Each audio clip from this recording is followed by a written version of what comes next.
na sobrang bigat ng katawan ko. Ngayon,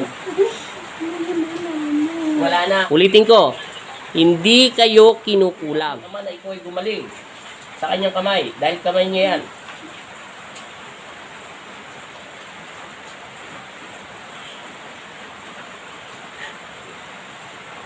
Nanginit ng ano, papel. Minsan na ako po.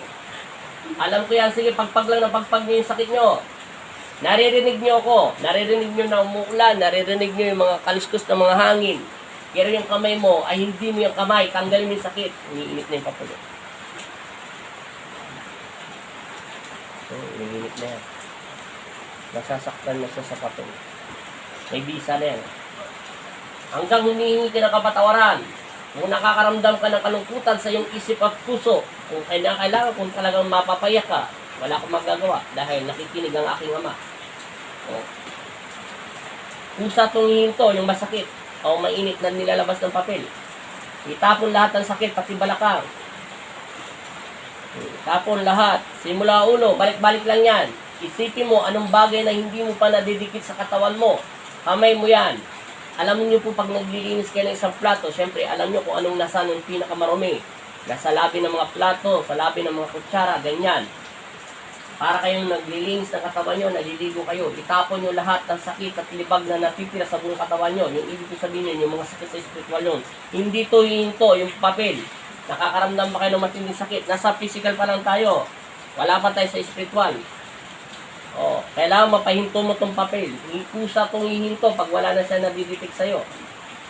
Para tong line detector. Kulang pa ang pawis na nilalabas sa inyo.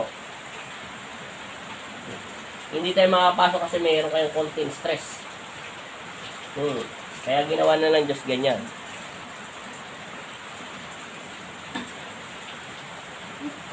Tapon. Wala na yung mukha niya. Yung labi niya nagkakaroon na ng kulay. Di ba?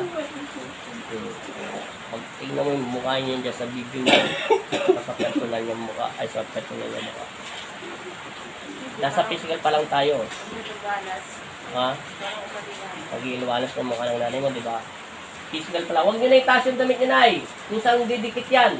Para magnet yung kamay nyo. Hindi nyo na kailangan i-angat yung mga damit nyo. So, mag-ialiwalas na siya, di ba? Nagbabago na yung mukha niya. Huwag nyo lang ididilat ang mga mata nyo. Huwag nyo pilitin makadilat yan. Mawawala ka ng mata. Sige, pikit nyo lang yan. Yan. So, sige. Kailangan mabubulag kayo pag bigla kayong dumilat. Hanggang hindi ko inuutos. Hanggang walang utos ang Gusto na idilat nyo daw kanyang mga mata. Tapos mo lang yung sakit na lahat ng sakit. Mainit ko. Naputol na ngayon pa ito. Masakit to. Yung reaction ng mukha niya. Tapon nyo pa. Marami pa daw yan. Magsisimuna tayo sa ating nagawa mga kasalanan. Tao lang tayo. Nagkakasala tayo sa isip at salita. Alisin mo ang takot sa iyong usap isipan. Kalimutan mo muna at sabihin mo doon sa iyong asawa na mayapa na manahimik muna siya doon sa tahanan ng aking ama. Ako na bahala sa kanya. Kung nagpaparamdam siya sa iyo, sabihin mo, alam mo na yun. May nakaraan kayong buhay. Hindi ko pwede sabihin. Kailangan kayo magsabi nagmula sa iyong puso. Siyempre, mahal niyo pa siya dahil minahal siya, huwag minahan. So, kaya sana'y antabayanan o gabayan ka na lang niya at saka yung mga anak niyang naiwan sa'yo. Tapon niyo po lahat ng sakit. Pagpapawisan ka ng malagkit yan. Ayan na, pinagpapawisan ng nanay niyo. Kaya umuulan. Usa siyang umihinto na sa physical, oh. Hindi na masyado masakit, di ba?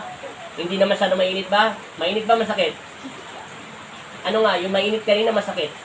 Ano nga, mainit ba masakit? Masakit, nabawasan na. Hindi na gano'n. Physical yan. Ibig sabihin, pinalilinis ng Diyos ang katawan niya para bumaba siya dyan. Ibig sabihin, luluwanagin sa Panginoon Kristo yan. Mamaya, may sasabihin ako sa inyo, pag nasa spiritual na tayo, tapon nyo na itapon lahat ng sakit niyan. Lahat. Huwag nyo na iangat yung damit nyo na sa likuran. Basta magdikit lang yung kamay nyo, tapon nyo. Hindi nyo na kailangan iangat yan. Kung sa'yang gagumagalaw. Mapuputol na yung papel. Itataas natin ang kuryente. Palapit na daw tayo sa spiritual. Pagpupunta natin sa spiritual mo.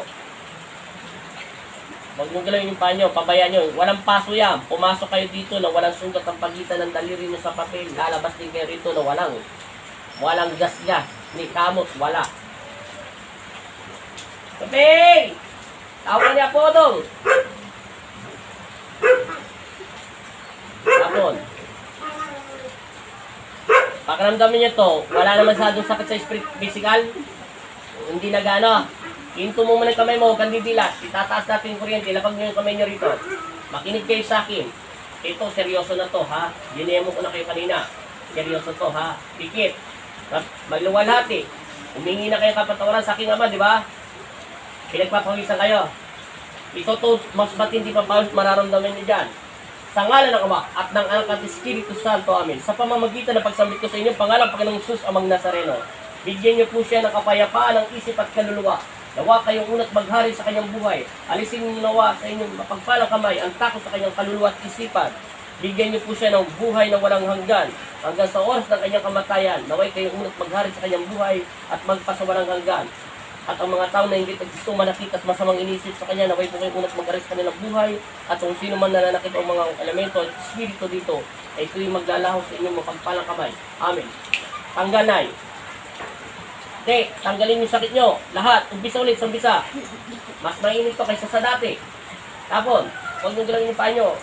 Masasaktan kayo, spread nyo lang, kayaan nyo lang. Tapon, lahat. Kung kanina nag-aliwanas na yung mukha ng nanay nyo, nagbabago, mag-aaliwanas pa yan. Mga 3 hanggang 5 minutes pa yan, magkakalas nila. Tanggal ng tapon, katulad nung kanina, ilalim ng kilikili, sikmura, lalamunan, yung sinasabi nyo parang may nagbabarado, hawakan nyo, kamay ng Panis Christian, itapon mo. Pagkabang tinatapon mo, lumayas ka, masamang espiritu, sa katawan, sa isip lang. Tinuturo ko na nga sa inyo eh. Naririnig nyo ako. Tanggal na tanggal. Mainit yan. Mainit ba ito masakit? Sige kalas, kailangan mapahinto nyo yan. Hanggang hindi nyo napapahinto yan, may bagay kayo na hindi nadidikit sa katawan nyo. Ibig sabihin yung kamay ng Panis Cristo, kamay niya naman, anak niya naman kayo, kahit babae kayo, siyempre, tatay natin yun. Idikit mo yung kamay niya sa mapagpalan niyang kamay sa katawan lupa mo. May sakit ka dyan na nakadikit na hindi pa natatanggal. Kusa kasi itong hinto pag wala siya nadidetect. Para itong magnet na malaki. Yung katawan niyo, may bakal dyan na kalawangin na. Baga, papalitan na yung piyesa sa katawan niyo, magiging bago na. Ganun po yan. Para mapaliwanag ko na sa inyo mabilisan. Tapos humingi muna kayo ng kapatawaran ulit. Tapos sabihin nyo, tulungan nyo kami, Panginoon Kristo. Kusa kasi ito, hindi ko ito pwedeng pahintuin. Kusa itong hihinto. Sige. Mamaya-maya may mararamdaman kayo sa katawan nyo. Hindi ko nasasabihin. Kasi lagi naman ito narinig sa vlog ko eh. Pero, pwesta nyo magpagamot eh. Mararamdaman nyo. Mamaya malalaman nyo. O, pag unti-unti na humingi na yung init o sakit dyan sa stick. Kasi huminto na sa physical do sa papel. Itinaas ko lang yung kuryente. Pinamitan ko lang ng special stick. Ano kayo? VIP. Kayo ang pinakamaganda. Sige. Lalakas ko lang loob ito lang nanay mo. Mahina kasi loob. Ganyan lang ako magdamot pag mahina loob ng isang tao. Hiningipiyan ko lang sila. Sige. Inalalakasan ko lang loob. Sige. Tapos, mararamdaman yan. Kusa kayo na magsasabi sa akin, pero alam ko yan kung kailan dumarating. O. Tapon nyo ng tapon, pati yung sakit nyo, sa lalamunan nyo, yung sinasabi nyo, tapon nyo kasi spiritual na to. Pag sinabing spiritual, pinakamataas na ang taas to, walang tatalong rito.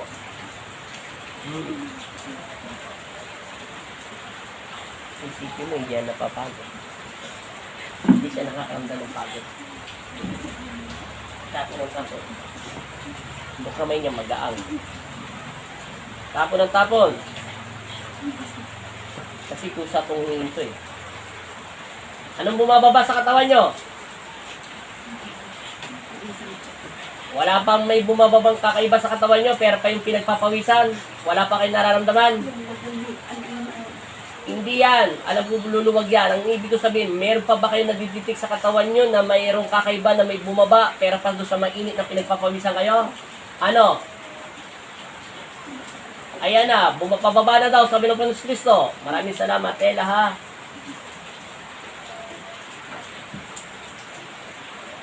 Ayan, wala ba kayo nararamdaman? Hindi ito masakit. Yung nararamdaman sa katawan nyo, meron ba kayong nararamdaman kakaiba?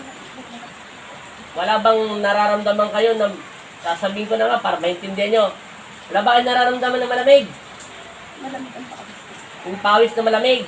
Kanina mainit. Ngayon bigla lumamig. O yun ang ibig ko sabihin. Kaya kung hinihintay. Lahat ng lamig yan, ikalat mo sa buong katawan mo. Yan ang magpapakakalas ng mga sakit mo. Lahat ng malamig, na saan nagsimula yung lamig? Sa ulo. Ikalat mo siya sa buong katawan mo. Siya yung sasakop ng mga sakit mo. Siya yung maglulusaw. Bagay yung init kanina, lulusawin niya yung isang bagay. At yung malamig, gagawin niya yung yelo. Para pag inapakan, durog. Yung ibig ko sabihin. Sige, kalas. Kalas na kalas. Habang mainit pa to, habang usa to, pag gumalaw to at mataas na, wala nang sakit.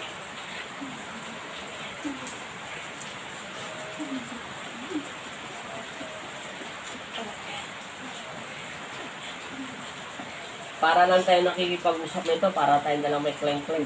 Sabi daw nila yung mga manggagawa may claim-claim. Pero sa spiritual, magtataka sila. Bakit umiinit at sumasakit yung papel? Papel lang naman yun. Oh. Itong stick na ginamit ko sa'yo, pampalakas to ng pananampalataya at inaalis nito yung takot mo sa puso mo.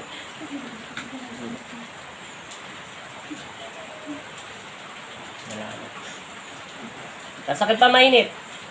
Wala na. Mainit ng konti. Pero wala nang masyado. Wala nang sakit. Wala na. Nawala na yung sakit, mainit na lang ng konti. Tapusin mo na lahat. Konti na lang daw. Nagbago na yung mukha niya. Naging beautiful na siya. Ano yun? Kanina mukha siyang hindi makapakali. Pag dumilit ka at uminom ng tubig, lalo pang gaganda mukha ng nanay niyo. Tatalungin ko yung lahat. Siya talaga mas maganda sa amin. Oo. Dahil lahat ng mga kaganda yun sa kanya nagmula. Opo. Okay. Wala nang init. Into mo yung kamay mo. Huwag kang didilat. Into, ibaba yung kamay. Ulit. Into. Gayahin niyo ako. Panginoong Jesus, Panginoon ko. Amang Nazareno, Amang Nazareno. ako po si ano, Ako po si Divina at hindi dumandapat. ay nananalig ako Ay nananalig ako. at sumasampalataya Sumasampalataya sa Diyos Amang makapangyarihan Sa Diyos Amang makapangyarihan. sa lahat. Sa lahat. Humingi ako Humihingi ako ng kapatawaran ng kapatawaran sa aking nagawang mga kasalanan, sa aking nagawang mga kasalanan. sa isip, Sa isip, sa salita, sa salita, at sa gawa. at sa gawa. Panginoon, Panginoon, Jesus, Jesus, Amang Nazareno, Amang Nazareno, patawarin mo ako tawarin sa akin sa mga kasalanan mga kasalanan na nagagawa. na nagagawa. Tulungan mo ako Tulungan mo ko magbalik loob na magbalik loob at ituro at ituro ang tamang daan. ang tamang daan. Unat kayong unat kahit maghari Kaya una ko, kaya maghari sa aking buhay. sa aking buhay. Amen. Amen. Naniniwala ako Naniniwala sa araw na ito, sa araw na ito, sa inyong mapagpalang sa kamay, inyong mapagpalang kamay, ay pinagaling niyo ako. ay pinagaling niyo ako. Amen. Amen. Amen. Amen. Pagpagampay ito lang. Hindi, pagpag lang gano'n, no? In Jesus' name. In Jesus' name. Amen. Amen. Dilat. O, inom tubig. Daan-daan lang. Relax lang, Nay. Daan-daan lang pag inom tubig. Baka masutupid kayo. Relax lang.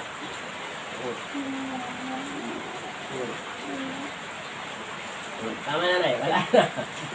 Relax na. Hindi nga kayo masyado. Relax lang. Salamat. Hindi, mamaya na. Sige lang. Relax lang muna para makapasok yung tubig. Ano pakiramdam nyo sa katawan nyo? Mabigat magang? Katawan ko. Magang. Opo. Para kayo nagkaroon ng kulay, oh. Para kayo iniskatan ng isang, para nga kayo kung magbablog kayo, para kayo meron, ano, ilaw sa paligid nyo, tapos, Kaya na sobrang bigat ng katawan ko. ngayon, wala na. May gagawin pa ako isang technique dyan. Pero hindi na natin ipapakita sa video kasi confidential yun. May gagawin pa ako lang technique. Sige lang, antayin nyo lang 1 minute. Pero ano pakiramdam nyo? Pag-ano na ako pakiramdam ko at kaina parang Kanina, no? Parang namamanhid. Namamanhid. May nakita ba kayong liwanag? Siyempre kahit nakapikit kayo, kahit pa paano, may makikita kayong liwanag o wala madilim. Ay, yung pag ano ko talaga matilim. Madilim na madilim. O, bagay, nasa kadiliman talaga siya. Kasi pag nakapikit ka, maliwanag na liwanag naman kahit pa paano, umaga na. Pero yung mata mo, siyempre pag nakapikit ka, may makikita ka pa rin yung konting liwanag sa mata mo, di ba? Nakikita mo madilim. Salamat sa Diyos. Maraming salamat po parang sus amang na sila. Tatapusin natin yan. Tayo lang natin pag labing tubig. Sige, salamat din po sa lahat. Thank you. Napagod na yung ano. Nay ha, anong pakiramdam nyo ngayon kung tapos na kayo gamutin ng Diyos? Magaan po. Magang na. Kanina, todo luha kayo eh. Ayaw ko na makakita ng umiyak kasi nalulungkot ang puso ko eh. Gusto ko happy lang tayo. Pero magang na. Nawala ng bigat ng ulo nyo. Nagtaka kayo, pag yung uminto yung posporo, ay yung uminto yung papel at saka yung stick, bigla nawala yung sakit. Ngayon, sinabi ko na dapat nyo gawin ha. Hindi ko na sasabihin dito.